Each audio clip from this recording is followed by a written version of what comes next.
We trusted them. That was our first mistake. We thought the Zalari were like us, proud, honorable, loyal. We stood shoulder to shoulder in the first galactic war against the Variks. We bled for their colonies, died defending their starports. We even opened Earth's own vaults to fuel their fleets.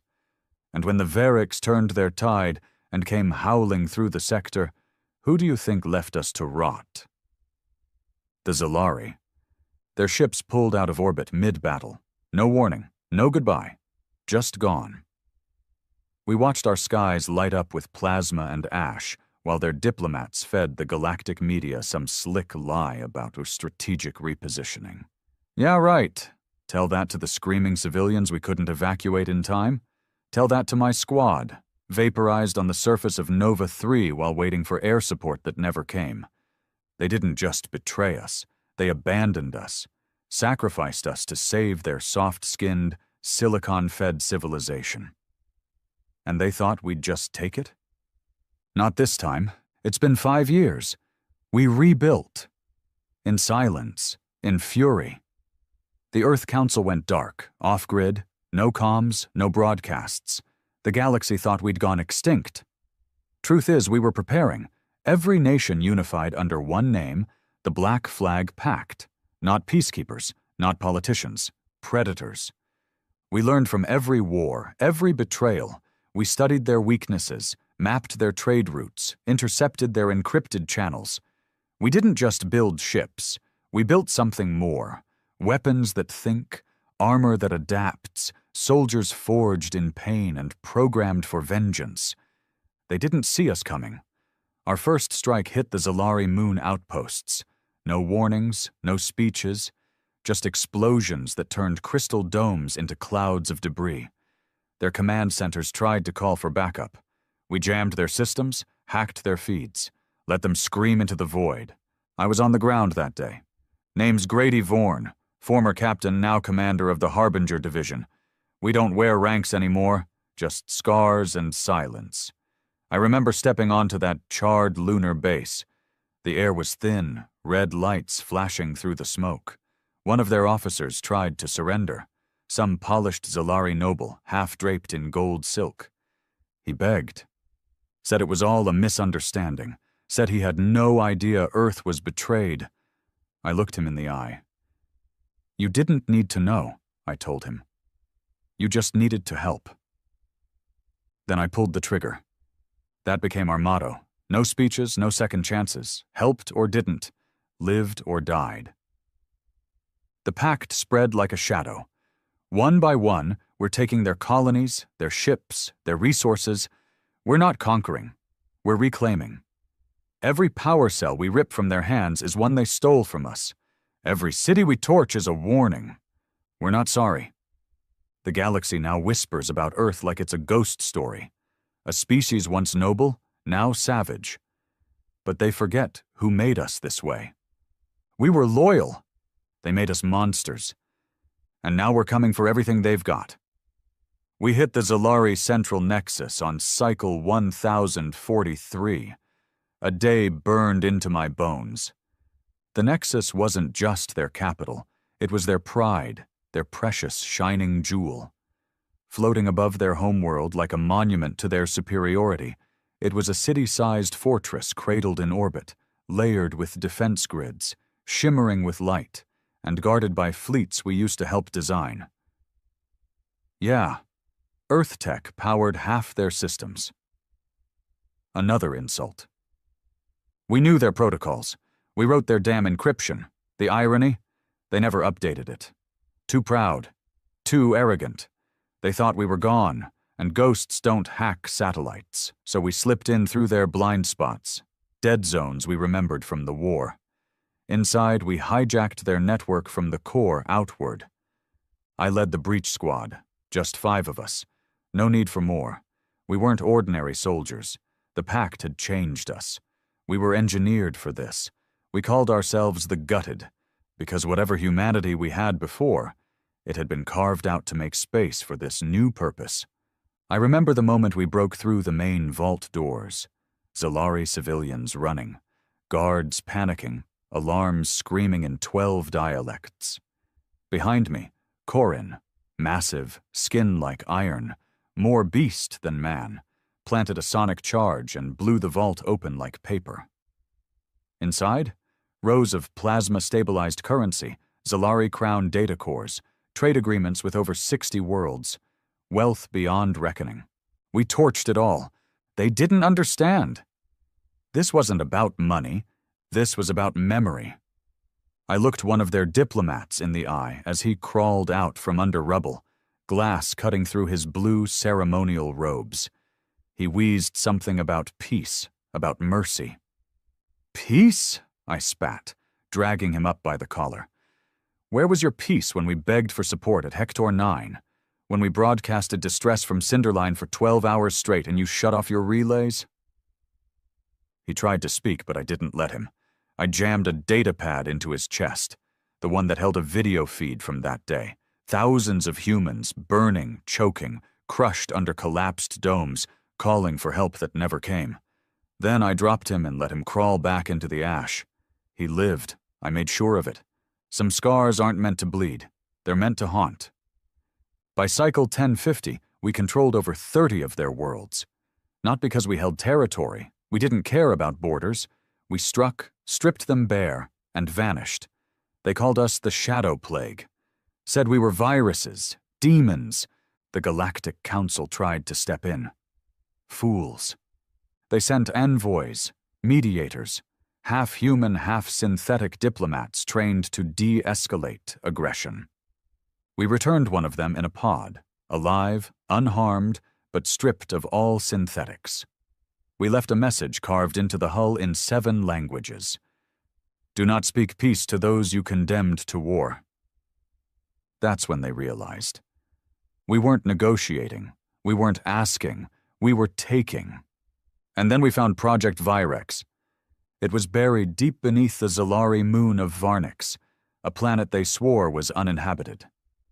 Another lie. We cracked the moon open like an egg and found the labs. Hidden chambers, stasis pods, forbidden tech. We weren't the only ones they betrayed. Inside those pods, humans, our people. Soldiers who'd gone missing during the First War. The Zalari hadn't just abandoned them. They'd taken them, used them, experimented.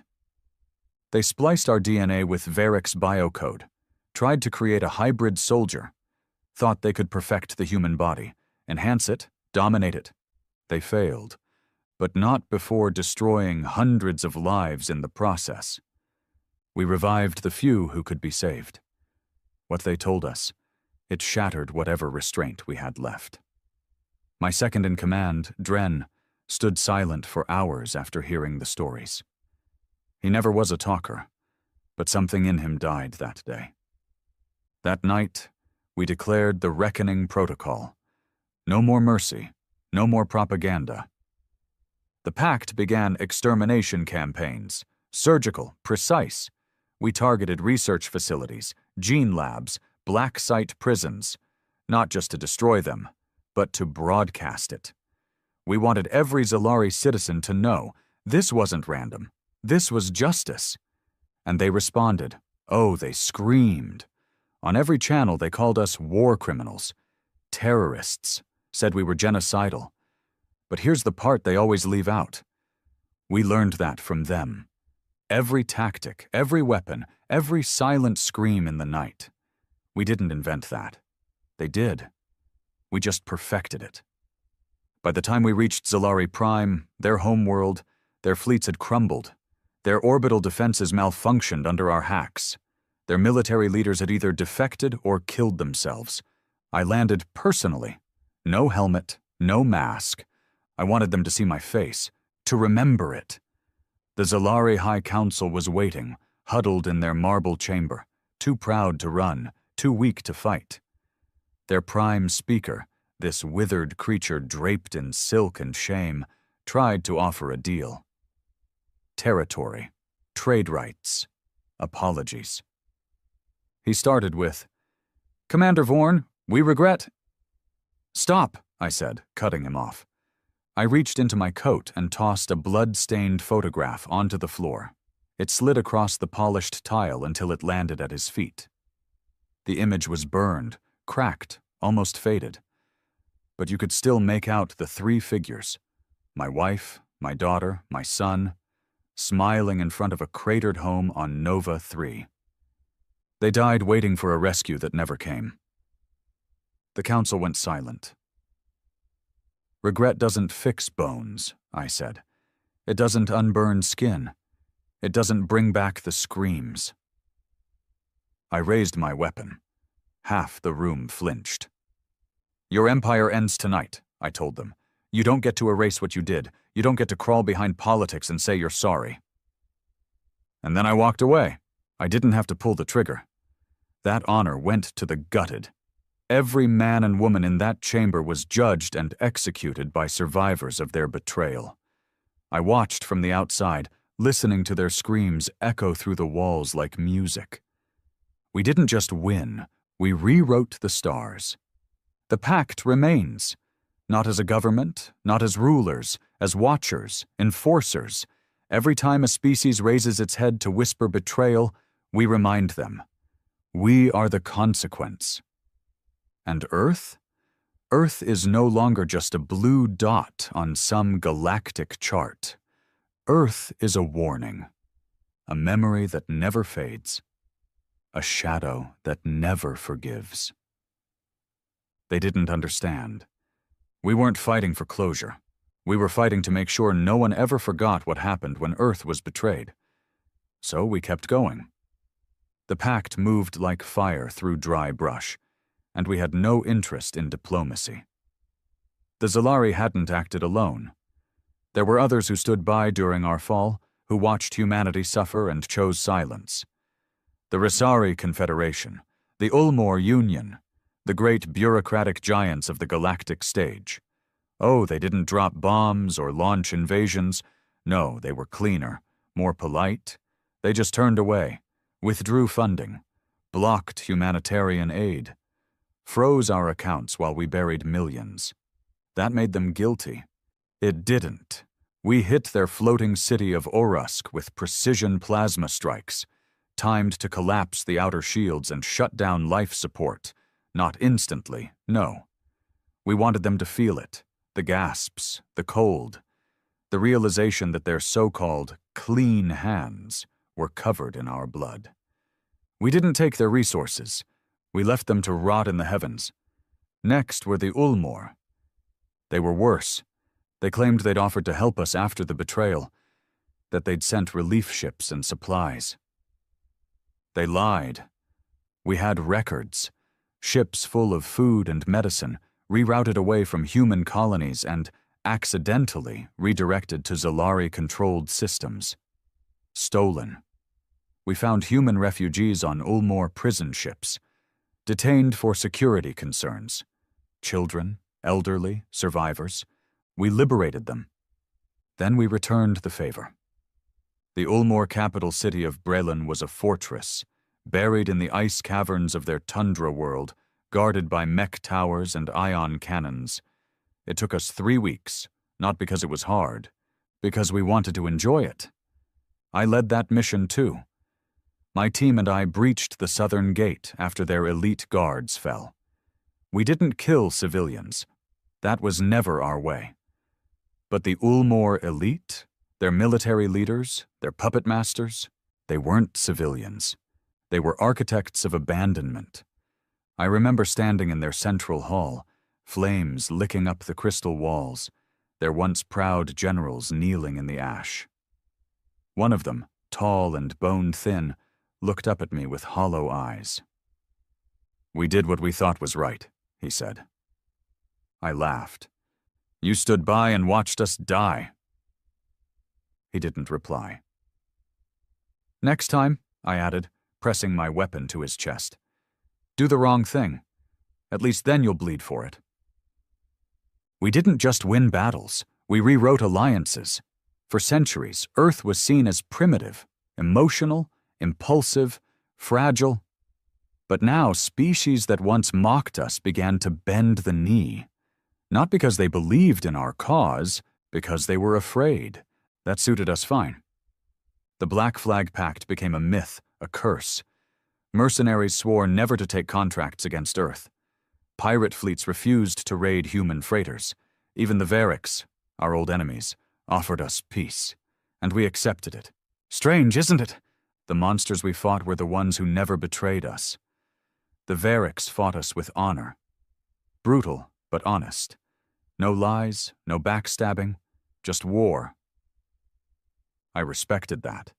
They sent an emissary, a war breed, armored in flesh steel, knelt before me at the ruins of Orusk and offered their ancient blade, a sign of truce. You, he said, voice deep and crackling, are what we always feared humans would become. I took the blade. And you, I replied, are what we became because no one else feared us. That sealed it. An alliance between Earth and the Variks, unthinkable a decade ago, now forged in mutual hatred for the same cowards. But even as we carved our names into the stars, I couldn't escape the ghosts.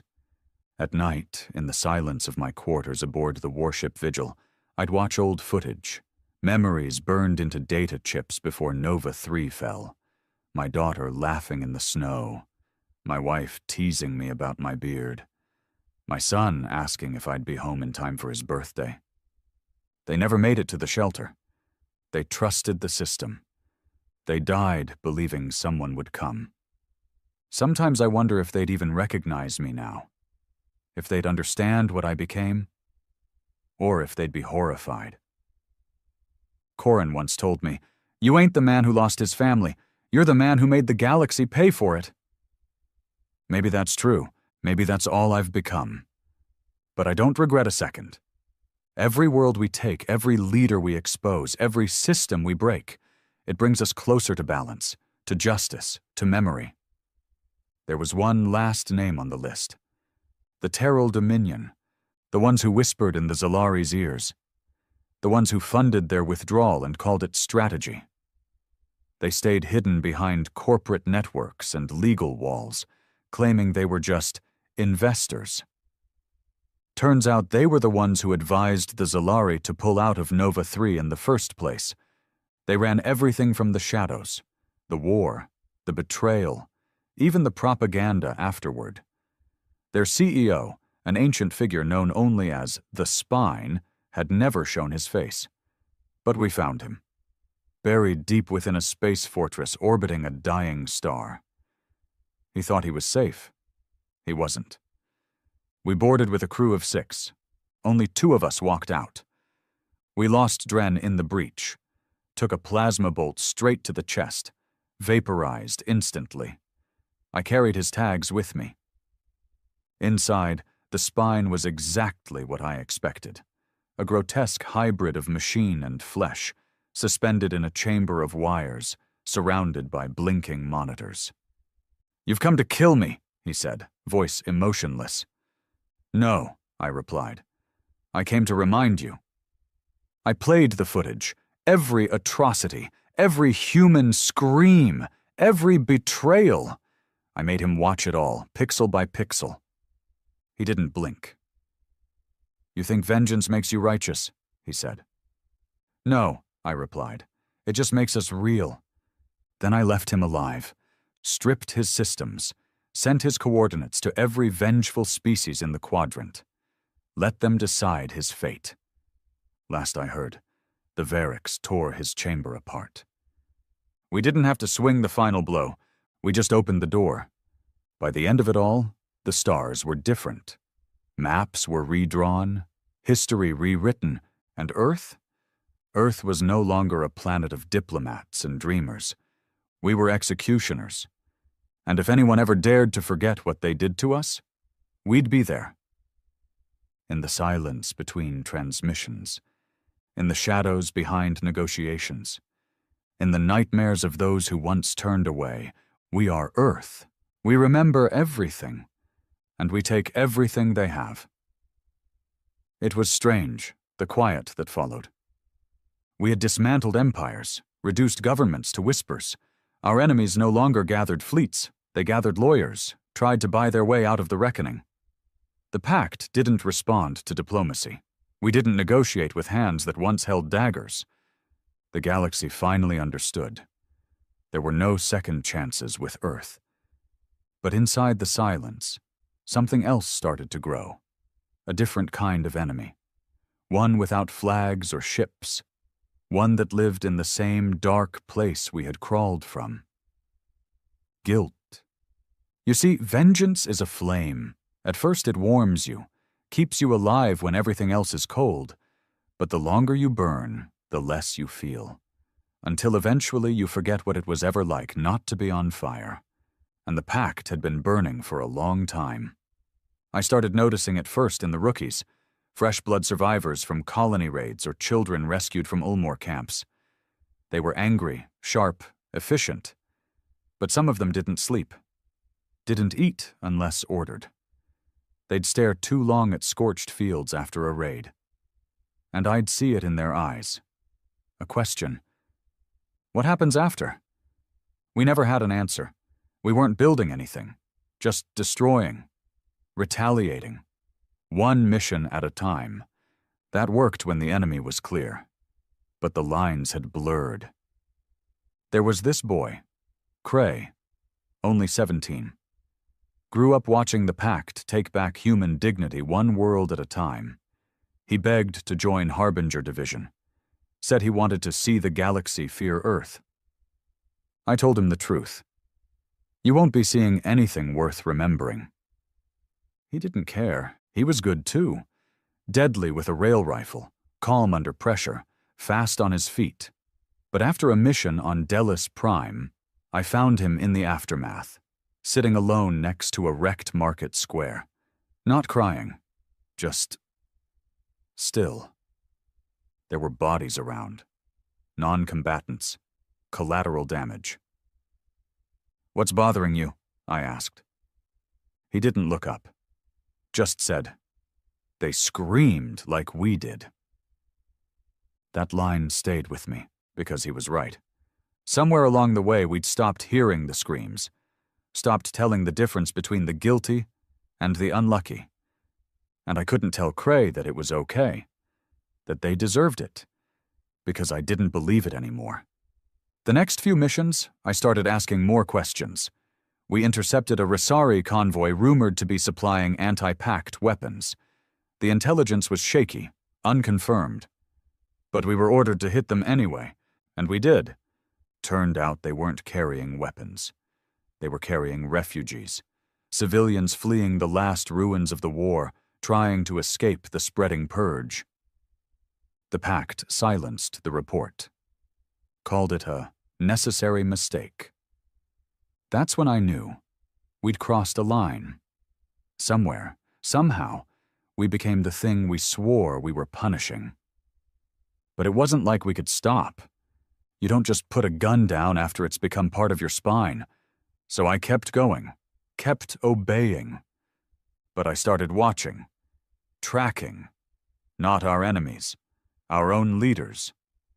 Commandant Revek, the man who replaced the Council after the Reckoning Protocol, he wasn't like us. He hadn't lost family on Nova 3. He hadn't watched comrades rot in abandoned trenches. He came from money, old Earth power. The kind of man who uses fire as a tool, not a wound. He wasn't in it for justice. He was in it for control. I confronted him once, in the middle of a war room briefing. Laid out the facts, missions without intel, civilian casualties, silence on our own internal war crimes. He didn't blink. "Do you want them to forget what they did to us, Vorn?"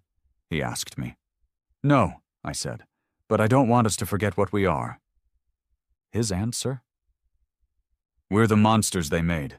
Let them lie in the bed they built." After that, I was marked. Subtly, at first.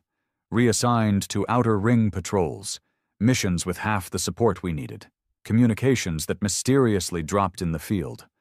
One time, my entire squad's atmospheric seals were tampered with.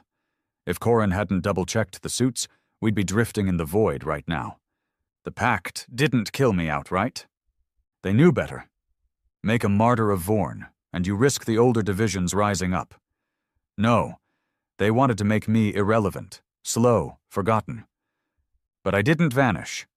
I went underground, used old channels, survivors from the early days, people who still remembered what the Pact was meant to be. We started calling ourselves the Cinder Circle, the last spark of fire that remembered its original purpose. We weren't trying to overthrow the Pact. We were trying to clean it. We began exposing internal corruption, mission logs, intercepted orders, death counts, leaking them across the black net, letting the galaxy see that Earth wasn't the clean blade they feared. We were rusted, cracking, and we needed to choose, become tyrants, or become human again. But it was a dangerous game. One night, while docked at a hidden moon base near Loris, I found a data spike in my bunk, a sleek, silent device used by internal execution teams. Not a weapon. A message. "We see you. They didn't kill me. Not yet." Because I still had value, but that wouldn't last forever. So I made a decision. The only way to fix this wasn't to fight from the shadows. It was to take the fire right back to the heart of the Pact itself. I called in every favor, every old comrade who still had loyalty to the truth. Some said no, some didn't reply. But some were waiting for this. We're going back to Earth, back to the core vaults, back to where the Pact began. And if I have to burn every last corrupted leader to give us back the soul we lost, then so be it. Because vengeance without restraint becomes tyranny, and we didn't crawl out of Nova 3 just to become what killed us. We are Earth. We do not forget. And now, we remember who we are.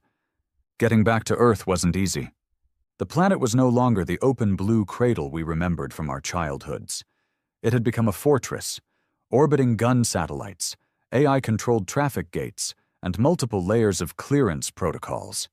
Even breathing in the atmosphere legally required biometric ID. They said it was for security. But we all knew the truth. Earth was the Pact's crown, and they weren't about to let anyone close who could tarnish its shine. We didn't go through the gates. We went beneath them. Corin knew a back door, a long-forgotten mining relay hidden beneath the crust of Mars's third moon. It was how the earliest Black Flag operatives moved between the inner planets without alerting the galaxy. We cracked open that tunnel like grave robbers disturbing a sealed tomb. The air stank of stale oxygen and rot, but it got us close. We slipped onto Earth under ghost protocols, silent and untraceable. No official landing. No broadcast. Just the cold hum of stolen stealth rigs and the pressure of what we were about to do.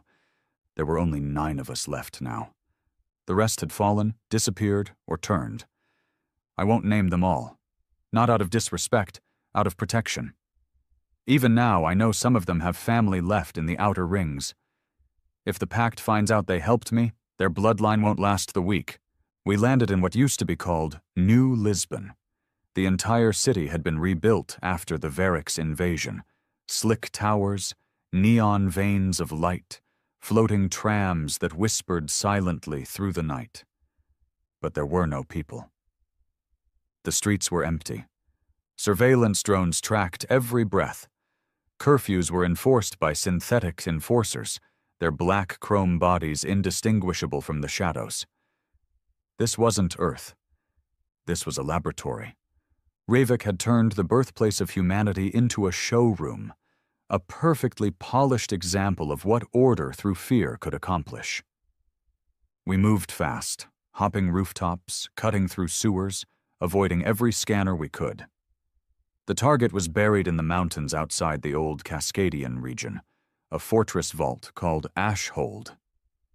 It wasn't just where the Pact stored its secrets. It was where they buried their betrayals. Deep beneath its reinforced layers were the mission logs, body counts, audio files, and confidential war records that could break the spine of the current regime.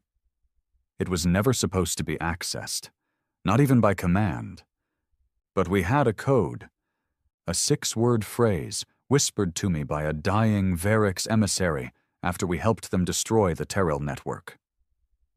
Burn the roots to heal Earth. We keyed it into the sub-terminal beneath a hydro pump station a mile outside Ashhold's walls. The ground shook. Doors opened. For a second, I thought we'd made it. But they were waiting. It wasn't a firestorm. It wasn't even soldiers. It was her. Commander Lynn Eneris, my former protege, the last person I ever trusted. She stepped out from the vault corridor like a ghost, wearing the mark of the Pact on her shoulder, a coiled black flag stitched in red. "Grady," she said. Her voice hadn't changed. "You shouldn't be here," she added. I stepped forward. "Neither should you." She looked tired, not just from the fight, from the weight of pretending she wasn't dying inside every day. "You think you're going to fix this," she said, "with files, with truth? It won't matter. The galaxy doesn't want truth. It wants peace, at any cost." I didn't argue. I just said, "Then let them hear what peace really costs." She pulled a pistol, didn't aim it, just held it, like it might make her decision easier. "I begged them not to turn Ashhold into a lie," she whispered, "but I couldn't stop it. You don't stop the flood. You drown." "You swim," I said, "even if it kills you." The standoff lasted a full minute. Then she lowered the pistol and stepped aside. That was the moment I knew. Not all of us were gone. Not all the loyalty was dead. We entered the vault. Rows upon rows of cryo-sealed black data boxes, humming with ancient whispers. Each one marked with a code, a planet, a name. We cracked open the first 5, downloaded everything. The raid on Cinderline that never happened? It happened, with Pact soldiers dressed as pirates. The destruction of old Varix medical stations? Fabricated. We bombed them to steal genetic code. The files were bombs. But the last box? That one nearly broke me. Nova Tre. I had always believed we were abandoned because of a tactical failure, panic, self-preservation. But the file told another story. The Pact, or what would become the Pact, had cut a deal. Pull out of Nova 3 in exchange for a full Zalari strategic database. It wasn't a betrayal in chaos. It was a transaction. My family didn't die because of war. They died because Earth wanted leverage. I dropped the box. My hands were shaking. Corin picked it up and said nothing. He didn't have to. We knew what had to happen next. We transmitted the files. Not through Black Net, not through pirate channels. We hijacked the central broadcast line, the one used by Revik himself to address the galaxy during the official Day of the Pact. Millions were watching. We gave them a show. We played the recordings, showed the logs, exposed the internal orders, and when it was all done, I appeared on the screen myself, face worn, eyes unblinking. I said 4 words. We remember the silence. And then we cut the feed. Earth erupted. Not in fire, in truth. The people didn't riot. They questioned. They doubted. And for the first time since the Reckoning Protocol, someone whispered that maybe the black flag had been drenched in too much red. Revik responded immediately, declared martial law, declared me and my crew enemies of unity. He tried to shut the flood. But it was too late. Truth doesn't vanish. It rots in silence, and when you finally crack the shell, it spreads. We vanished again. Not into defeat, into strategy. Because now the galaxy didn't just fear Earth. It distrusted it. And from that crack, we would burn it clean. The day after we leaked the Ashhold files, the stars changed. Not physically. The sky still glittered with silent beauty. But the way people looked up at them, that changed. For the first time in years, Earth wasn't the unshakable center of power. We weren't the vengeful gods who had risen from betrayal and bathed the galaxy in justified fire. We were liars, opportunists, monsters with broken hearts. That hurt more than I expected. Because even after everything, I still wanted to believe that what we did had meant something. That the pain, the violence, the vengeance, it had a place. That it wasn't just rage wrapped in a flag. Now it all looked like theater. Even the survivors, even those who bled with us, started asking questions. What really happened on Nova 3? Why did the Pact kill its own to secure power? What else had we lied about? The Pact didn't sit quietly. It roared back with every tool it had. Revek appeared on every holoscreen across controlled space, calm and calculated as ever, his face sharpened by artificial enhancement and pre-scripted sincerity. The recent attack on Earth's core data systems, he began, was not an act of truth. It was an act of terrorism. He called us traitors, claimed the data was fabricated, claimed I was mentally unstable, a soldier whose grief had become delusion. He wasn't trying to convince everyone, just enough. And for a time, it worked. Some colonies fell back in line. Smaller systems cut ties with us. Even a few old allies started locking their ports, afraid of being caught in what the media now called the Second Divide. But he made one mistake. He underestimated how far we'd already reached. The Cinder Circle wasn't just my crew anymore. It had spread, quietly, patiently, through field units, medical teams, communications officers, even within the council ranks. We'd been planting roots for years, long before Ashhold. Revek hadn't noticed, because he didn't believe we had the patience to build. He only knew how to burn. So while he screamed on screens, we acted in shadows. We sabotaged communications relays across the core belt, turned his carefully managed propaganda feeds into static. We rerouted transport fleets and turned supply lines into ghost routes. We even hijacked an entire shipyard's AI and forced it to produce zero-weapon humanitarian cruisers. No more warships for at least 2 cycles. Then came the coup attempt. Not by us, by his own. Someone tipped him off. The hub went dark. Merrick was captured. And then came the message that nearly broke me. They executed him on live broadcast. Not cleanly, not quickly. They made it slow. To send a message. Revek was done playing hero. Now he was letting the world see exactly who he had always been. Corin and I watched the execution from an abandoned observatory on the edge of Europa's mining district. We said nothing. Afterwards, Corin looked at me, jaw tight. "You ready to kill him yet?" he asked. "I was ready 10 years ago," I said. But it wasn't that simple. Revek didn't travel without 100 guards, all of them brain-chipped and loyalty-locked. His ships were black-coated, his fortress embedded in a crater with anti-personnel shielding. And killing him wouldn't be enough. We needed something bigger. We needed a symbol, something that would show every world watching that the Black Flag Pact was not invincible. That Earth had bled itself dry, chasing vengeance. That humanity still had a soul buried beneath the armor and flame. So we planned something no one would expect. A trial, not a bombing, not a raid. A public, formal trial. We'd capture Revek alive and drag him into the light. And we wouldn't kill him. We'd prove him guilty. Let the galaxy watch him crumble under the weight of the lies he built. It was insane. Every military strategist called it suicide. Every ally thought it was a trap. But we weren't doing this to win a war anymore. We were doing this to end one. We launched the mission on Cycle 1203.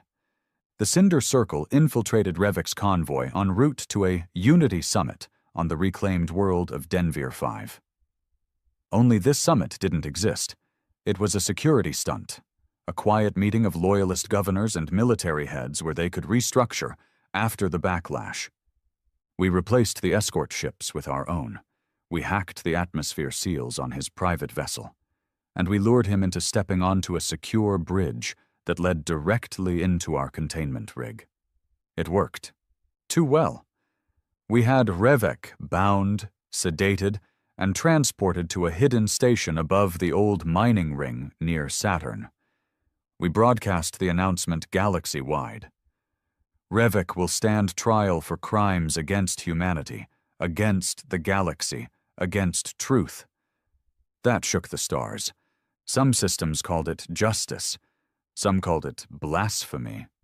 But no one could look away. The trial is still a blur in my memory. I sat on the tribunal beside 2 Varix judges and 1 ex-Pact official who had defected during the leak.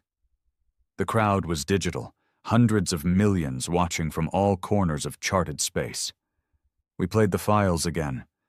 We confronted Revek with his own voice, his own orders.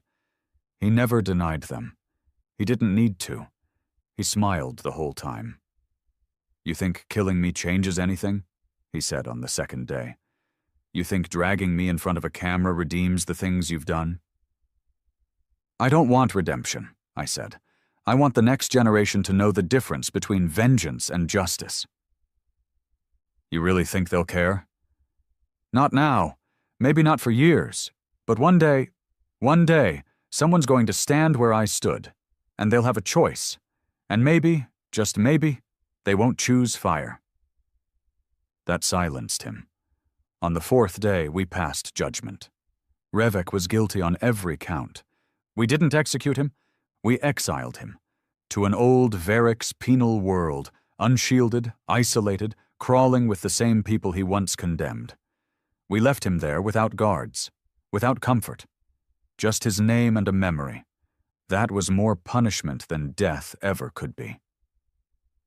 And Earth began to breathe again. The black flag still flies, but not as a mark of rage. Now it's a warning, not just to others, but to ourselves.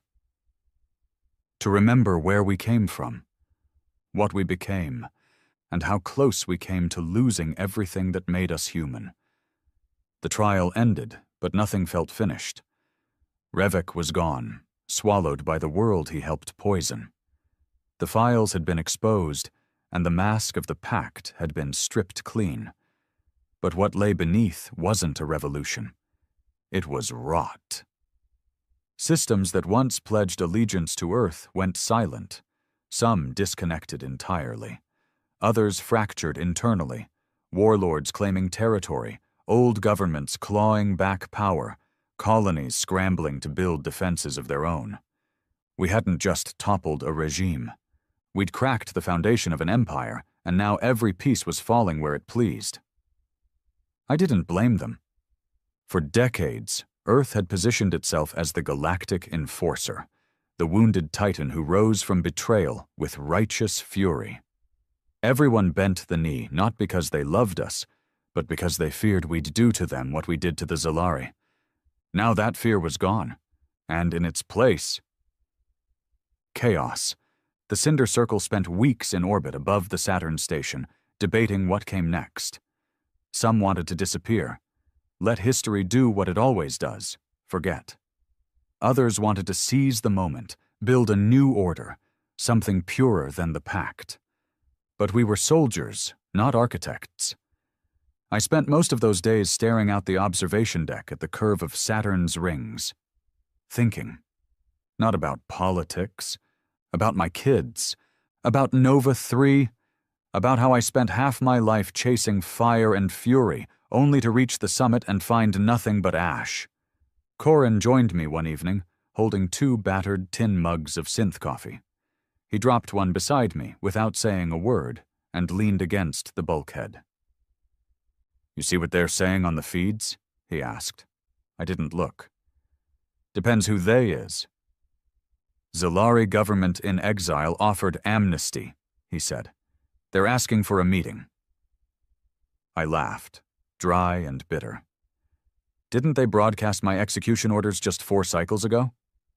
Yeah, he said, but the galaxy's got a short memory when it comes to power shifts. I sipped the coffee. I don't want diplomacy. You're gonna get it, he replied. People are scared. You tore down the devil, but you didn't give him a god. That line stuck with me. We'd spent so long destroying, we never considered what should come next. Maybe we were too angry, too broken. Maybe we thought the absence of tyranny would naturally birth freedom. But freedom isn't born. It's built, and we hadn't built anything. Not yet. So I met with the Zalari, not in a chamber or on a platform, but in the rubble of Ashhold, the place where their betrayal was buried, and where the truth had risen from. Their delegation was small, 3 ex-ministers, none of them in uniform, none of them smiling.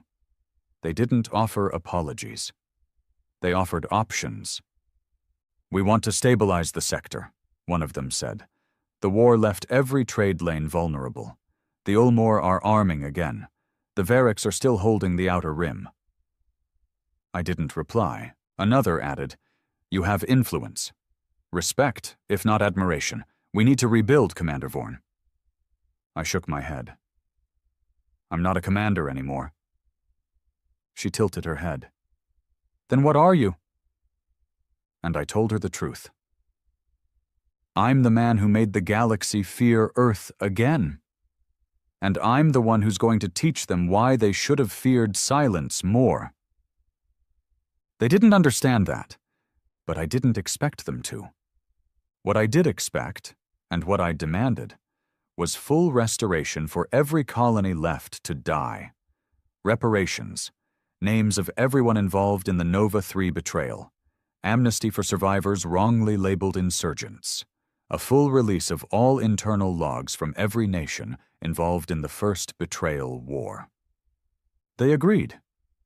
Not because they wanted to, because they had no choice. We were no longer allies or enemies. We were a mirror.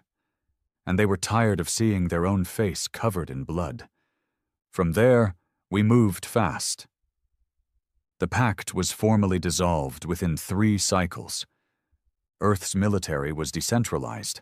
Every ship, every AI system, every Black Flag division disbanded or repurposed under a new council of systems, human and non-human both.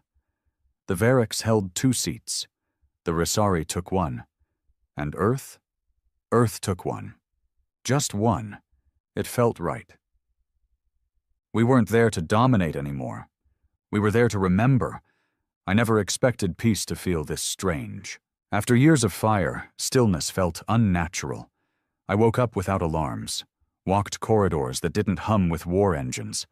I saw children again, not crying in shelters but laughing in real air, chasing hoverballs in gravity fields rebuilt from old war zones. The galaxy was healing, but healing doesn't mean forgetting. One night, I stood on the edge of the Nova 3 Memorial, overlooking the rebuilt colony zone. It wasn't a city yet, just a small outpost, a garden, a wall of names. My wife's name was there. So were my children's, etched into steel, untouched by time. Corin stood beside me. We didn't speak. There was nothing left to say. Just silence, the kind we'd always feared. But this time, this silence didn't feel like betrayal. It felt like rest. We'd taken everything they had, not just their systems, their power, their pride. We'd taken back our story, our truth. And now, finally, we could begin writing a new one. One not born in blood, but carved in memory. It's strange how peace feels like a question more than an answer. For years, all we wanted was justice. We fought, burned, bled for it.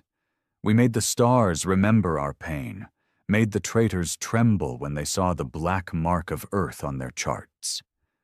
But now that the fighting was over, I realized something I never let myself admit during the war. I didn't know how to live without enemies. I walked through New Earth Settlement 9, one of the newest cities, built on the bones of a former packed fortress, now transformed into a hub of diplomacy and trade. Children were everywhere, not just human.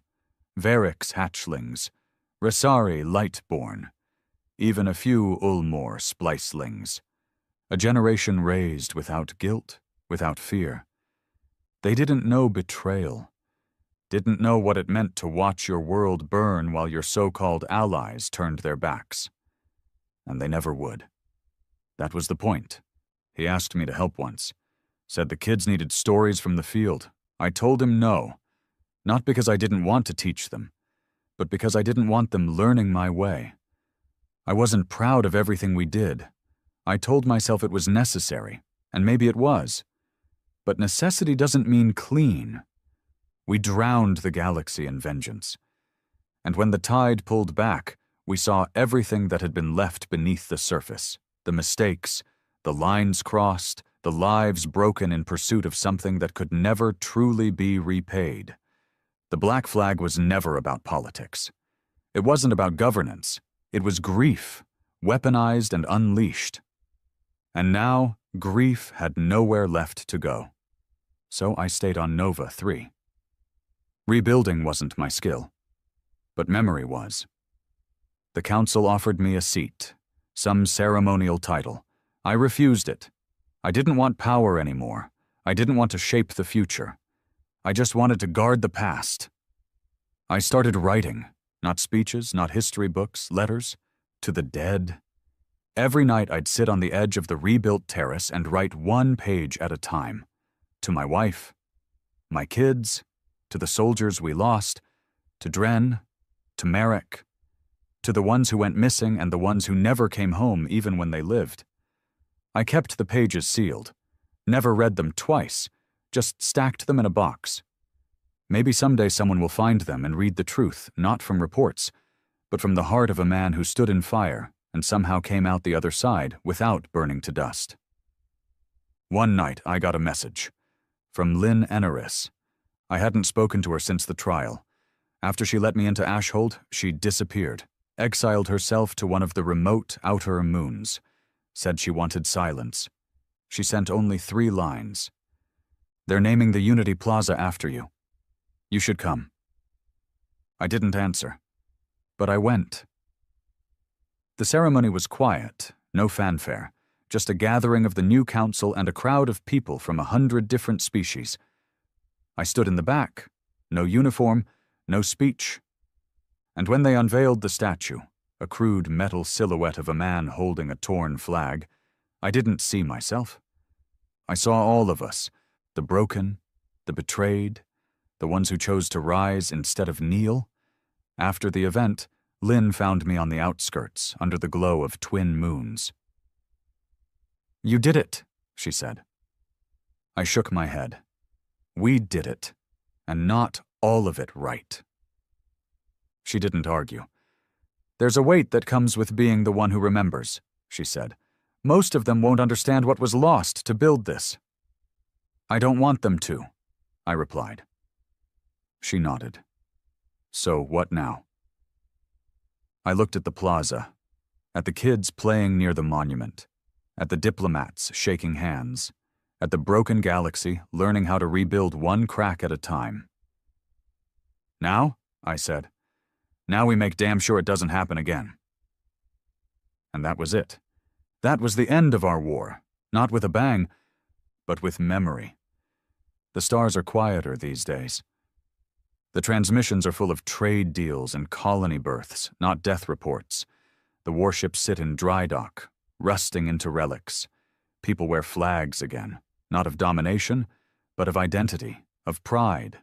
And Earth is no longer feared. It's respected. Maybe that's what we should have wanted from the start.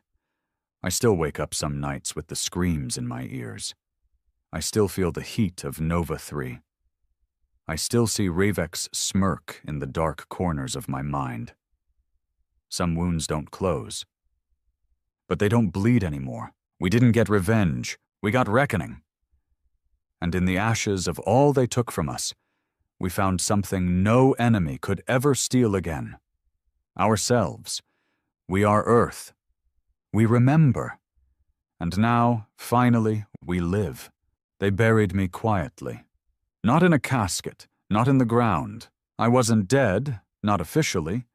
But the world had moved on, and I was no longer part of it. The galaxy didn't need men like me anymore. And maybe that was the greatest victory we ever earned.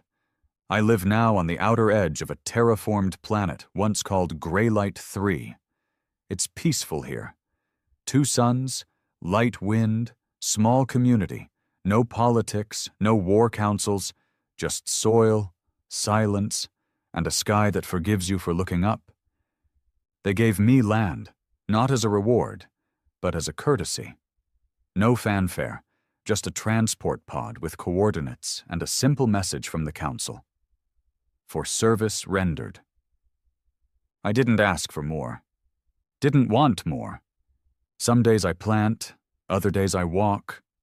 Sometimes I just sit on the porch with a worn-out old pistol on the table beside me. Not because I expect trouble, but because part of me doesn't know how to feel safe without steel nearby. Old habits don't die. They sleep. Corin visits once in a while, still carrying that same jagged laugh. He's part of a veterans group now, helping others find peace. He told me the Variks are offering amnesty programs. A few Zalari colonies are even naming schools after human commanders. Funny, isn't it? The same name they feared for years is now being scribbled by children on the walls of education halls. We talk less about the war these days. Not because we've forgotten. Because we've said all there is to say. I keep the box of letters beside my bed. It's grown heavier over time. Hundreds of pages now. I've never opened it. I don't need to. The memories are branded into me. My daughter's laugh. My wife's hands. My son's questions. Their absence is louder than any battle cry ever was. But that pain, it's no longer a blade. It's a scar. And scars don't ache the same way. They remind you that you lived. Sometimes I get messages from historians, young researchers digging through Black Flag records, trying to make sense of what we were, what we became. Most want permission to quote me. I tell them no, because you can't quote fire. You can only survive it. Still, one message came through from a young girl named Kima.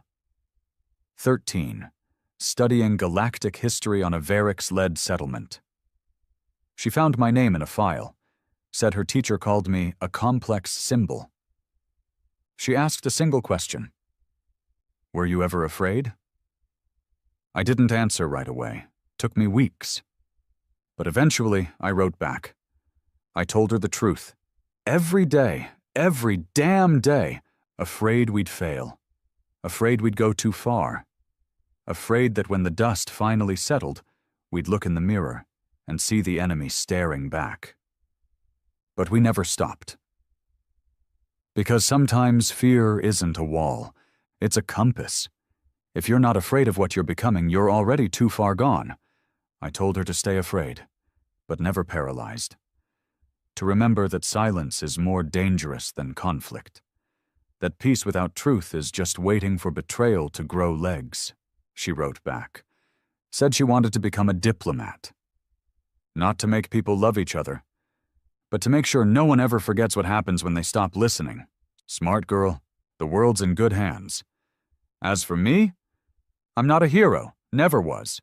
I'm just a man who lost everything and refused to stay quiet. A man who carried a flame long enough to make others remember the fire. One day, long after I'm gone, someone will stand on the same soil we fought for, and they'll read about us in a book. Maybe they'll shake their head. Maybe they'll cry. Maybe they'll wonder how we ever let things get so far. And maybe they'll whisper a promise that it won't happen again, and maybe, just maybe, they'll keep it. Before we dive in, drop a quick hi in the comments. It may seem small, but trust me, it really helps YouTube share this story with more sci-fi fans like us. And don't forget to subscribe. I'd love to see who's watching. The galaxy has many names for humans. Some call them ghosts, striking from the void and vanishing before retaliation. Others call them vermin, too stubborn to be wiped out, yet too insignificant to matter. But the most common name, whispered in strategy rooms and barked in war halls, is coward. A Krillian historian, an elder with armored ridges etched by the passage of centuries, leans forward before an audience of young officers. His voice is thick with contempt. The human is weak, no natural armor, no claws, no fangs. Their muscle fibers are inferior, their bones fragile. The vacuum of space tears at their soft flesh. Were it not for their tools, they would be prey, not predators. And so they fight from a distance, always from a distance. He recounts past conflicts where humans refused honorable combat, using deception and precision over strength. Their battles were never fought head-on. They were calculated, drawn out, fought with weapons that struck from beyond sight. They never stood and faced their enemy. They struck from the dark and retreated into it. And so, the historian concludes, they are cowards, effective, yes, dangerous even, but cowards nonetheless. The young Krillians nod, their pride unshaken. None of them question it. None of them challenge the notion. They have no reason to. After all, their empire has never lost a war. On the bridge of the Warbringer, a flagship of the Krillian fleet, General Kras watches as the Akri homeworld burns. He stands tall, his carapace gleaming under the crimson lights of the command deck. Around him, Krillian officers monitor battle reports, their clawed fingers dancing across control panels. Below, the planet's surface is a patchwork of flame and ruin. The resistance is crumbling. Kras speaks without looking away from the carnage. How long until their capital falls? A tactician beside him, smaller in stature, his horns less pronounced, bows his head. Ours, General. Their final stronghold is heavily shielded, but they cannot hold. Kras allows himself a brief smile. Another war won, another species crushed beneath the Empire. And yet something gnaws at the back of his mind, a small annoyance. Sir, an officer reports, we are receiving long-range fire from an unidentified fleet. Kras turns, his mood darkening. Who dares? The answer comes swiftly. The Terran Defense Fleet, a handful of ships positioned at the edge of the system, too far to engage directly. Humans, Kras mutters. Cowards. His officers analyze the attack. The railgun rounds take minutes to reach their targets, fired from impossible distances. The damage is minor, an inconvenience more than a threat. Kras almost laughs. Let them waste their ammunition, he growls. They will accomplish nothing. The battle resumes, but the railgun rounds keep coming. Deep within the battered remains of the Akri fleet, Captain Ferre clutches the edge of her console as another explosion rocks her ship. Shields failing, Captain, her second-in-command shouts. We cannot hold much longer. Ferre's gills flare in frustration. The Krillians are monsters, unstoppable, unrelenting. Their ships are larger, their weapons stronger. And the Akri? They are running out of time. Her gaze drifts to the few remaining defense ships, many already on fire. She clenches a fist. Order the remaining forces to prepare for... She hesitates. To prepare for kamikaze runs. The bridge falls silent. Everyone understands what she means. If they cannot win, they will make the enemy pay in blood. Then, an alert flashes on her screen. A new fleet is arriving. Her heart stops. More Krillians? The answer is stranger than she expects. No, Captain. Humans. Her brow furrows. Humans. She had heard the stories. They were cunning, yes, but not warriors, not the kind who fought face to face. And yet here they were, their fleet moving into formation at the farthest edges of the battlefield. Then the first railgun round strikes, and then another, and another. From across the system human warships unleash their weapons, their railguns firing with terrifying precision. The Krillians sneer at first, dismissing it as mere harassment. But Ferre watches as Krillian cruisers begin to take damage they cannot immediately return. Her hands tighten into fists. The humans are not fighting for honor. They are not fighting for glory. They are fighting to win. And for the first time since the battle began, Captain Ferre feels something strange. Hope. The Terran Defense Fleet held its position at the farthest reaches of the system. Their formation rigid, precise, cold and clinical as a surgeon's blade. From this distance, they could barely be seen by the naked eye, just distant glimmers against the abyss. And yet their presence was undeniable. From these unseen ships, death came in silence. The first shots had already landed. The Krillians, arrogant as they were, had barely noticed at first. But then the pattern emerged, their ships taking hit after hit, their shields faltering, their armor buckling under relentless kinetic strikes. The Krillians had fought 1,000 battles, but they had never fought an enemy who could hit them without being seen. Aboard her damaged warship, Captain Ferre watched in astonishment. "They're not moving in," she murmured, watching the human ships remain eerily distant. "Not engaging in close quarters. They're just waiting." Her second-in-command's mandibles clicked nervously. Their weapons. I have never seen this kind of range. Ferre's eyes flicked back to the battle. The Krillians, now fully aware of their unseen enemy, attempted to return fire. Great energy cannons roared into the void, hurling devastating plasma beams toward the human positions. They hit nothing but empty space. The humans weren't there. Not anymore. Ferre exhaled slowly. They had fired their weapons at such impossible distances that by the time the Krillians even registered the attack, the human ships had already adjusted position, never where the enemy thought they would be. It was combat on a timescale the Krillians were utterly unprepared for. The humans were not cowards. They were patient, and patience, in war, was far deadlier than strength.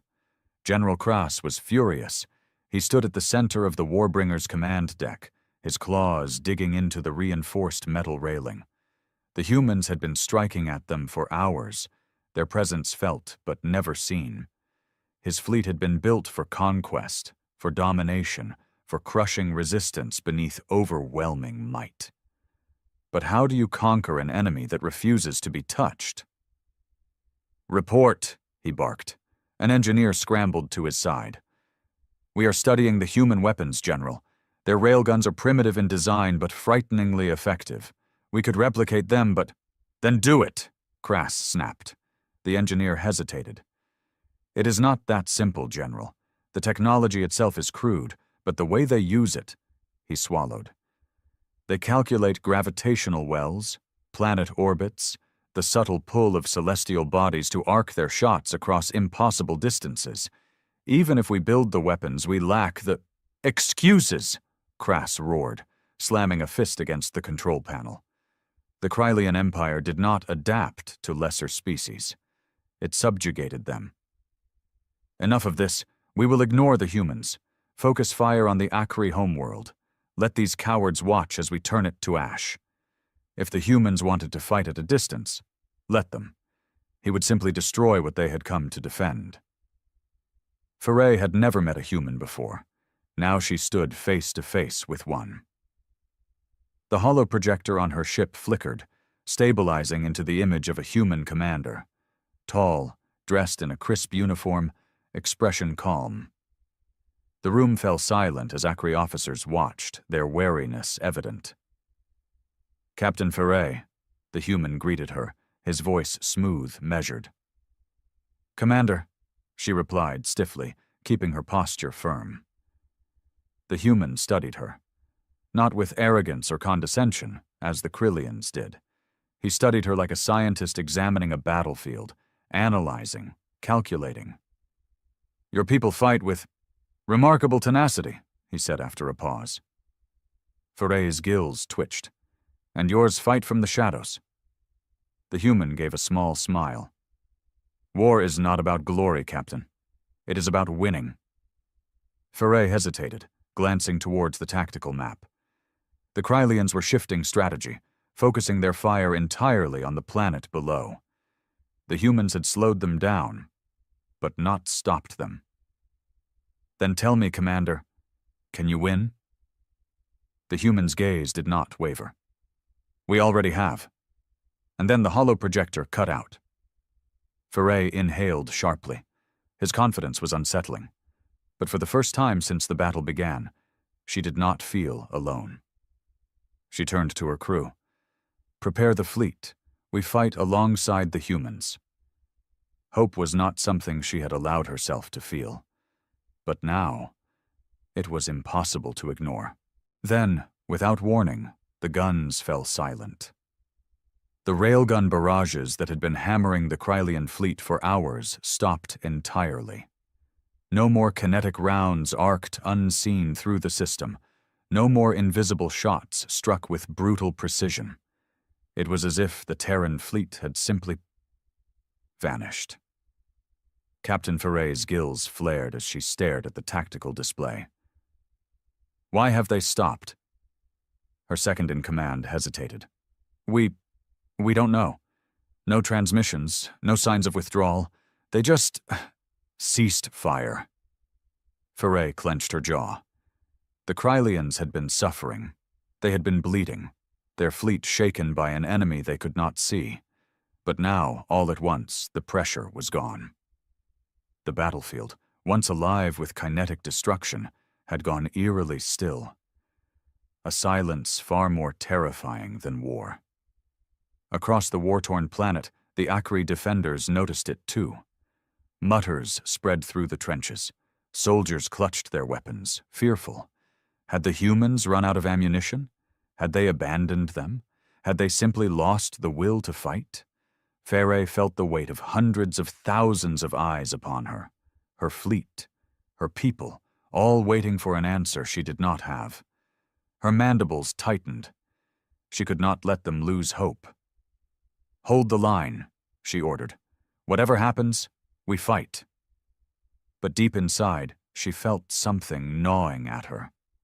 Where were the humans? On the Warbringer, General Krass grinned. Cowards, he sneered. His officers mirrored his triumph. The humans had struck from a distance, too afraid to close the gap, too reliant on their ridiculous long-range tactics. And now, it seemed, they had finally run dry. We have broken them, Krass declared. They fire only when they believe themselves safe. Now they cower in silence, waiting for us to acknowledge their failure. Pathetic. He turned his attention to the Akri fleet, still holding in desperate formation. Send a transmission to Captain Ferre. A moment later, her face appeared on the war table before him. Captain, Krass said, feigning amusement. It seems your allies have abandoned you. Ferre did not answer. You fought well, bravely even. He tilted his head. That is more than I can say for your human friends. Still, she said nothing. I offer you this one chance, Krass continued, to surrender your fleet. Lay down your weapons and I will ensure your species is not erased from the stars. Resist, and I will finish what I started. For a moment, there was silence between them. Then, slowly, Ferre exhaled. Her expression was unreadable. You don't understand them at all, do you? She said softly. Krass narrowed his eyes. What? Ferre leaned forward, her voice calm, measured. They were never retreating. Then, for the first time since the battle began, a human voice interrupted the transmission. General Krass, the voice said, steady and cold. Checkmate. Krass barely had time to turn before hell itself fell upon the Krylian fleet. The silence had been a lie, a feint. Across the void, dozens, no hundreds of railgun rounds, previously fired, had been lying in wait, their trajectories pre-calculated, their flight paths bending around planetary gravity wells. The humans had stopped firing not because they were finished, but because their trap had already been set. The Krylians had moved forward, believing their enemies had faltered. They had stepped into their own grave, and now space itself erupted around them. One by one, the railgun rounds arrived. A Krylian battleship shattered as a hypervelocity slug ripped through its core, tearing through armor as if it were paper. Another ship detonated in a silent bloom of fire, its shields overloaded, its hull cracking apart under the sheer force of impact. The once mighty Warbringer groaned as its outer plating buckled, a round tearing into its midsection like a spear through flesh. Panic consumed the Krylian command deck. Where is the fire coming from? They fired these hours ago. They're using planetary gravity to... It's a trap! General, it's a TR! The transmission cut as an explosion engulfed the left flank of the fleet. Krass's mind reeled. This was impossible. This was not how war was fought. You exchanged fire, you engaged, you retaliated. But this was a slaughter. He had thought the humans fought like cowards. But this was not cowardice. This was something far worse. The final railgun volley arrived. The Warbringer, the pride of the Krylian fleet, ceased to exist. Krass did not even have time to scream. And just like that, the Krylian fleet, the unstoppable war machine that had raised 100 worlds, was in full retreat. The cowards had won. The battle was over. The battlefield, once a chaotic storm of fire and steel, now lay silent. The wreckage of Krylian warships drifted through the void, their once mighty fleet reduced to smoldering husks. The proud Warbringer had been shattered, its twisted remains tumbling lifelessly through space. Captain Ferre stood on the bridge of her ship, staring at the wreckage with wide, disbelieving eyes. It was over.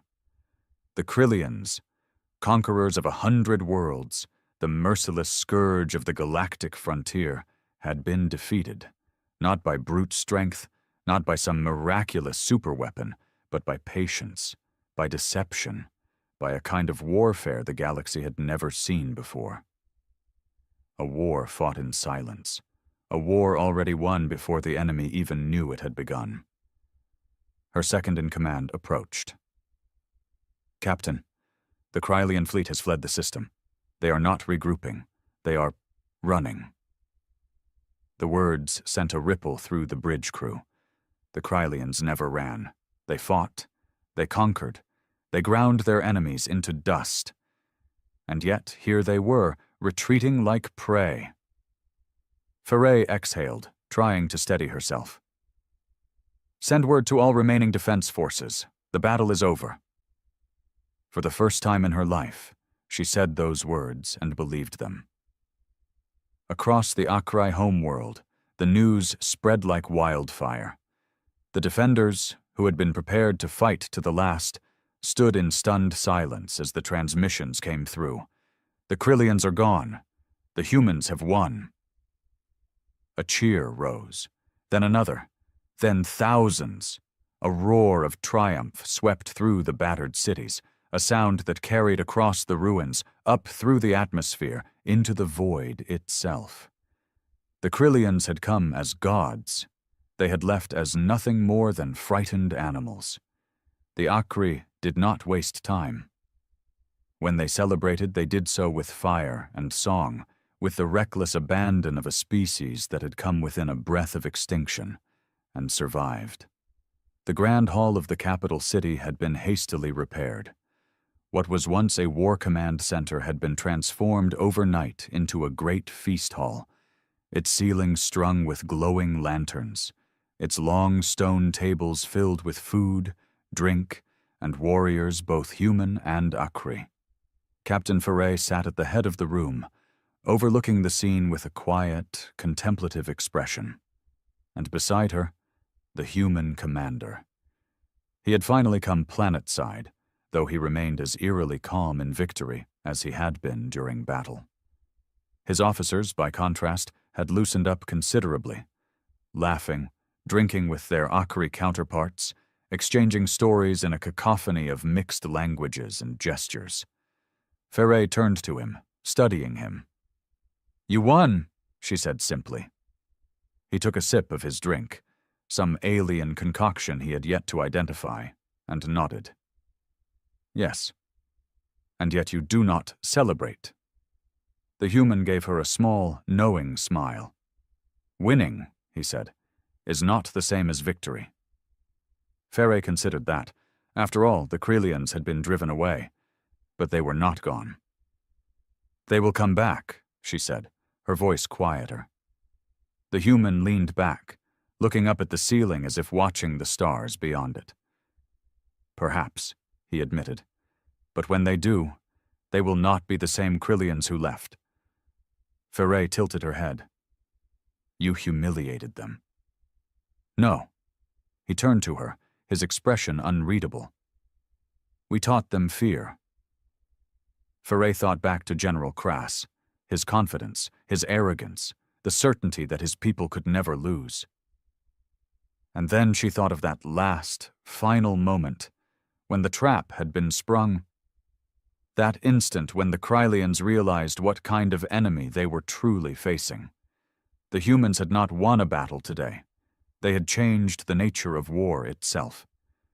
Ferre let out a breath, shaking her head. "Your people are terrifying." The human chuckled, finally setting down his glass. "Now you understand." The transmission would spread faster than light itself. Even now, hundreds of ships carried the news to distant worlds, across neutral systems, through Krelian space, into the heart of every empire that had once considered humanity weak. Every leader, every admiral, every warrior species who had once dismissed the strange, fragile newcomers would now hear the same chilling words. The Krelians have been defeated. By humans. And with that realization would come a creeping, inescapable fear. Because humanity did not fight like them. They did not duel for honor. They did not seek glory. They did not charge into battle, screaming their names into history. They waited. They planned. They ended wars before their enemies even realized they had begun. And as the stars continued to burn above the ruined battlefield, the galaxy understood a terrible truth. The humans had arrived, and they would never be underestimated again.